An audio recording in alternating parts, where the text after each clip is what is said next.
കാഞ്ഞിരപ്പുഴ ഡാമിന്റെ ഷട്ടറുകൾ തുറന്നു. അണക്കെട്ടിലെ ജലനിരപ്പ് ക്രമീകരിക്കുന്നതിന്റെ ഭാഗമായി വൈകിട്ട് 3:30 ഡാമിന്റെ 3 ഷട്ടറുകൾ 2 സെന്റിമീറ്റർ വീതമാണ് ഉയർത്തിയത്.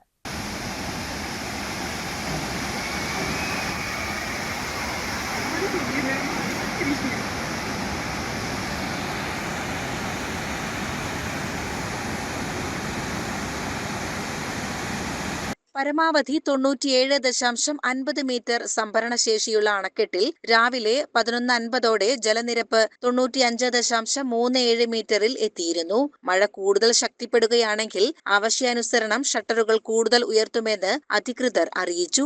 ഡാം തുറന്ന സാഹചര്യത്തിൽ അണക്കെട്ടിന് താഴെയുള്ള പ്രദേശങ്ങളിലും കാഞ്ഞിരപ്പുഴയുടെ ഇരുകരകളിലും താമസിക്കുന്നവരും പൊതുജനങ്ങളും ജാഗ്രത പാലിക്കണമെന്ന് മുന്നറിയിപ്പ് നൽകിയിട്ടുണ്ട്. CCN മണ്ണാർക്കാട്. ശക്തമായ കാറ്റിൽ തെങ്ങ് കടപുഴകി വീണ് വീട് ഭാഗികമായി തകർന്നു. നാട്ടുകൽ പോലീസ് സ്റ്റേഷൻ പരിധിയിൽപ്പെട്ട അലനല്ലൂർ പോറ്റൂർക്കുന്നിലെ കറുത്താട്ട് വേലായുധൻ നായരുടെ വീടാണ് അപകടത്തിൽപ്പെട്ടത്. ശനിയാഴ്ച വൈകിട്ട് 6 മണിയോടെയായിരുന്നു സംഭവം. അപകടത്തെ തുടർന്ന് മൊയ്തുപ്പുവിന്റെ വീടിന്റെ ചില ഭാഗങ്ങളിലും വിള്ളലുകൾ രൂപപ്പെട്ടിട്ടുണ്ട്. ഇടിഞ്ഞു വീണ മതിലിന്റെ കോൺക്രീറ്റ് പാളികൾ തൊട്ടടുത്തുള്ള വീടിന്റെ പിൻവശത്തേക്കാണ് പതിച്ചത്.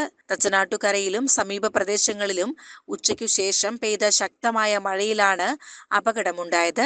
ആര്യമ്പാവും വീടിന്റെ മതിൽ തകർന്നു വീണു. പടുവിൽ കുട്ടിഹസന്റെ മതിലാണ് ശക്തമായ മഴയിൽ ഇടിഞ്ഞു തകർന്നത്. ഏകദേശം 20 അടി നീളത്തിലുള്ള മതിലാണ് തകർന്നത്.